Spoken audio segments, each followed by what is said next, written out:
Amira realized at that moment. It was known that the judge had sentenced me because I was Muslim, but there would be consequences. Hear her extraordinary story.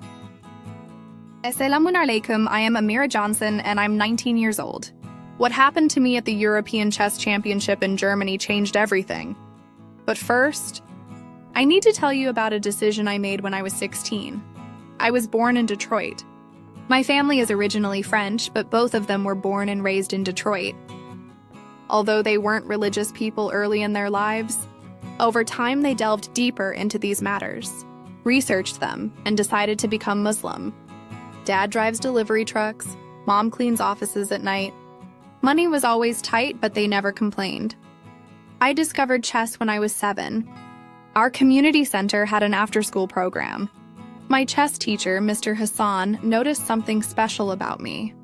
At the end of my first month, he told my family, "This girl has talent," and added, "She even beats children who have been playing chess for years." By age 12, I was Michigan State champion. At 14, I became a master. Everything was perfect. Then I turned 16. I had been thinking about wearing hijab for months. My sister wore it, my mom wore it, but I was scared. Scared of what people would think. Scared of how it would affect my chess. The night before my 16th birthday, I sat in my room. I picked up one of my sister's hijabs and put it on. "How do I look?" I asked my mom when she came in. She started crying. "Beautiful," she whispered. "But are you sure?"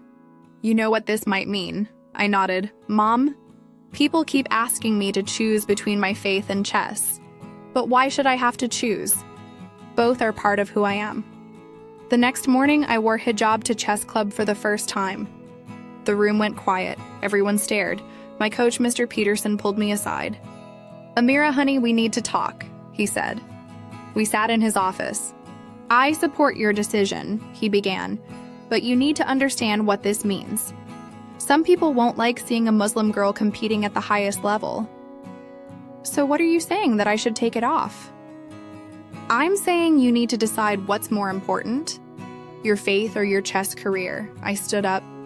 "Mr. Peterson, with respect, both are important to me. They don't have to compete with each other." That was the beginning of 2 tough years. But my family supported me. My results spoke for themselves. I kept winning. At 18, I earned my Women's International Master title. At 19, I qualified for the European Championship, the biggest tournament of my life. I arrived in Hamburg 3 days early. The venue was incredible, a grand hotel with crystal chandeliers and marble floors. The championship was 9 rounds over 7 days. My first 3 rounds went well. I won 2 games and drew 1. By day 4, I was tied for 2nd place. Round 4 was against Dmitry from Belarus. From the start, something felt wrong. He kept making noise, clicking his pen, tapping the table, shifting in his chair. Every few moves, he would stand up and pace around our table. But what really caught my attention was how he slammed his pieces down. Each move came with a sharp bang. The sound echoed through the quiet hall. The discriminatory and demeaning behavior Mr. Peterson mentioned had begun. During one particularly loud move, his hair swayed to one side. I caught a glimpse of something in his ear. It looked like a small electronic device. Definitely not a hearing aid. I raised my hand to call an arbiter. Klaus Weber approached our table. "What's the problem?" he asked. I spoke quietly. "Sir, I believe my opponent is receiving outside help. He has an electronic device in his ear." Weber looked at Dmitry, then back at me with an annoyed expression. "That's a serious accusation, young lady. Are you certain?" "Yes, sir. When he moves forcefully, his hair shifts and I can see it clearly." Weber walked to Dmitry's side. "Excuse me, what's in your ear?" Dmitry touched his ear casually. "Oh, this. Just a hearing aid. I have slight hearing loss." Weber nodded. "That seems reasonable." He turned back to me. "Miss Johnson, I hope you're not making false accusations." "Sir, I respectfully disagree. That device doesn't look like any hearing aid I've seen. It's much smaller and different shaped." Weber's expression hardened. "Miss Johnson, I've been arbitrating chess tournaments for 30 years. I think I can distinguish between a hearing aid and other devices. Making false accusations is unsportsmanlike conduct. But sir, if you could just— That's enough, Weber interrupted. For making false accusations and disrupting the game, I'm penalizing you 30 minutes from your clock. My heart sank. I had been managing my time carefully. Now 30 minutes vanished. I looked at my clock. 28 minutes remaining for the rest of the game. Sir, please. I was only trying to ensure fair play. The decision is final. Continue playing. Weber walked away. As reality hit me, tears formed in my eyes. Here I was representing my country at the European Championship. And I was about to lose not because I was outplayed, but because I stood up for what was right. The emotions overwhelmed me. I couldn't concentrate.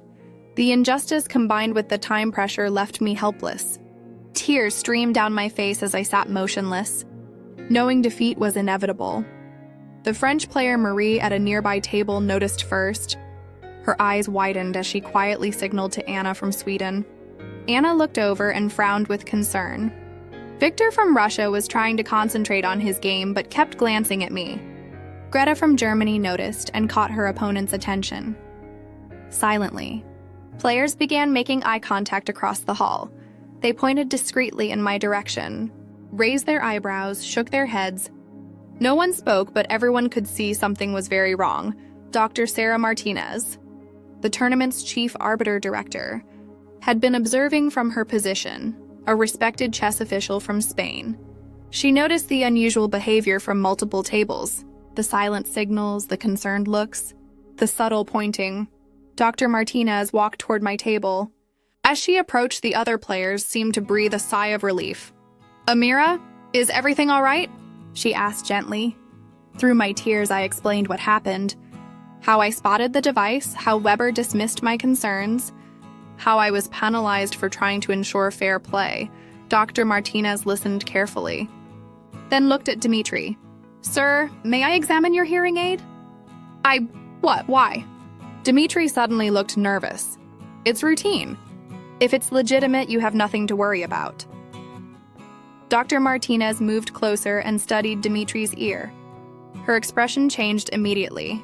"This is not a hearing aid," she said firmly. "This is a wireless communication device." Dr. Martinez immediately called out, "Klaus, come here, urgent." When Weber approached, Dr. Martinez continued, "This device doesn't resemble any medical hearing aid." Weber immediately interjected, "That's ridiculous. That's clearly a hearing aid. I've been seeing them for 30 years. What do you know?" Weber shot back, "I'm the most experienced arbiter here. This girl is just making excuses." Dr. Martinez turned to Dmitry. "Please remove the device."